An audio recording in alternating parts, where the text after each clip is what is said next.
முதலமைச்சர் அண்ணா விஜய் அவர்களுக்கு தமிழ் பசங்க வேலைக்கு போகல நம்ம திட்டுறோம்.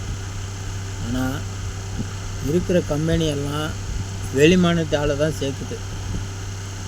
ஒரு கம்பெனியில் 30% கூட கிட்ட கிடையாது தமிழ் ஆளுங்க. ஆனால் அதுக்கு மேலே அதிகமாக ஹிந்திக்காரன் தான் வேலை செய்கிறான். குற்றமாக நான் சொல்ல, அவங்க ஊர்லேருந்து இங்கே வந்து வேலை செய்கிறாங்கன்னா அது அவங்க கஷ்டம். அப்போ அவங்க கஷ்டப்படுறோன்ட்டு நம்மளும் கஷ்டப்பட்டுகிட்டே இருக்கணுமா? இப்போ நம்ம பசங்க என்ன வருது சொல்லுங்கள். தயவு செய்து தமிழ் பசங்க 70% இருக்கணும், 90% கூட இருக்கணும், தப்பு கிடையாது. ஏன்னா தமிழ்நாடு இது. இருக்கிற இளைஞர்களுக்கு வேலையை கொடுங்க, வேலையை கொடுத்து அவங்கள ஒரு நல்ல வழியில் காப்பாற்றுங்க.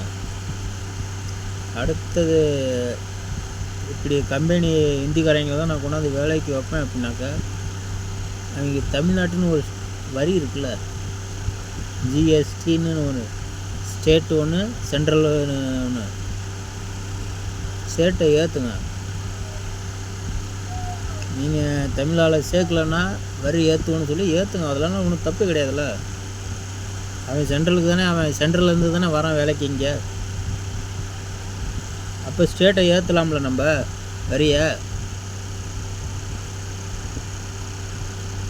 அப்போ ஆட்டோமேட்டிக்காக வருவான்ல. தமிழ் பசங்களுக்குன்னு ஒரு அறிகுறை. நிறைய பேர் படித்து விட்டு வீட்டில் இருக்கேன், அங்கே இருக்குன்னு கொஞ்சமாவது முயற்சி பண்ணுங்க. பண்ணலாம், ஒன்றும் பண்ண முடியாது. இந்த அரசாங்கத்தை சொல்லியும் குத்தம் இல்லை, நம்மளை சொல்லியும் குத்தம் இல்லைன்னு சொல்ல முடியாது. அரசாங்கமும் குத்தம்தான், நம்மளையும் நம்ம தான் குத்தம் சொல்லிக்கணும். வேலைக்கு போகிறதுக்கு முதல் பார்க்கணும். வெளி மாநிலத்துக்காரங்க வந்து வேலை செய்கிறான். இன்றைக்கி தமிழ்நாட்டில் இருக்கிற தொழிற்சாலைகள் அத்தனை இதுலேயும் தமிழ் மக்கள் இருக்கிறத விட அவனுங்க தான் அதிகமாக இருக்கானுங்க. அவங்களுக்கு இது பாரின் மாதிரி ஆகிப்போச்சு. ஆனால் இங்கே இருக்கிற நம்ம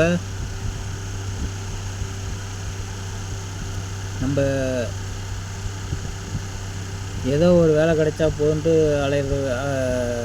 எப்படி சொல்லுறது எனக்கு தெரியல. ஏன்னா ரொம்ப கேவலமாக போயிட்டுருக்கோம். காரணம், டாஸு மார்க்கு வந்து முன்னாடி தனியாரில் இருந்தது. அப்போ கூட இந்த மாதிரி கிடையாது. நீங்கள் வெளி மாநிலத்தில், நான்லாம் வந்து டிரைவர் தான். வெளி மாநிலத்தில் எல்லா ஒயின் ஷாப்பும் தனியார்லேயும் இருக்குது, கவர்மெண்ட்லேயும் இருக்குது. கூட்டமே கிடையாது, சத்தியமாக சொல்கிறேன், கூட்டமே கிடையாது. தமிழ்நாட்டில் மட்டும்தான் வரிசையில் நிற்கிறோம், அடிச்சுக்கிட்டு அண்ணா அண்ணா அண்ணா அண்ணான்னு அவன் காலை தொங்குறோம்.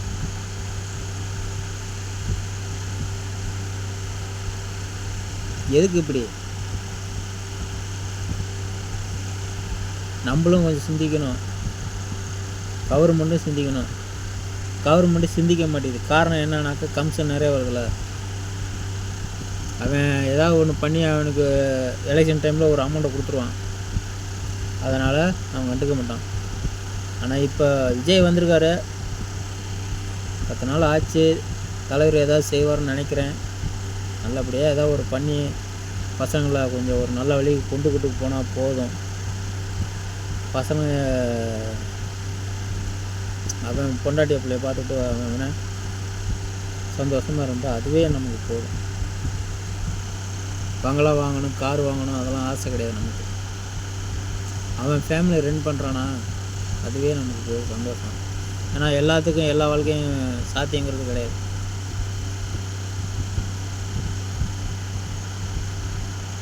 கொஞ்சம் நம்மளும் திருந்தணும், கவர்மெண்ட்டும் திருந்தணும், கம்பெனிக்காரனும் திருந்தணும்.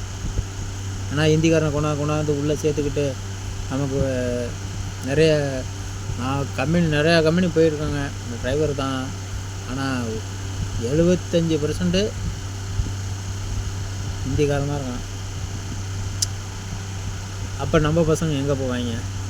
ஹிந்திக்காரனை நீங்கள் என்னை கேவலமாக சொல்கிறேன்னு சொல்லலாம், ஆனால் நம்ம பசங்க எங்கே போவாங்க? சிந்திக்கணும்ல. முதல்வனாக அவருக்கு கொஞ்சம் ஏதாவது பார்த்து பண்ணுங்கள். கான்ட்ராக்ட் போடுறப்பையோ ஒரு கம்பெனியை உருவாக்குறப்பையோ தமிழுக்காரங்க இத்தனை பேர் இருக்கணும், இத்தனை பர்சன்டேஜ் இருக்கணும்னு கொஞ்சம் கண்டிஷன் பண்ணி பண்ணுங்கள். இல்லை இந்திக்காரங்களை தான் வச்சு வேலை வாங்கினா இந்த நாடு குட்டி சேவராக போகிறதுக்கு இந்த நாடுன்னா இந்தியா கிடையாது, தமிழ்நாடு குட்டி சேவராக போகிறதுக்கு வர முதலமைச்சர் அத்தனை பேரும் காரணம். நன்றி.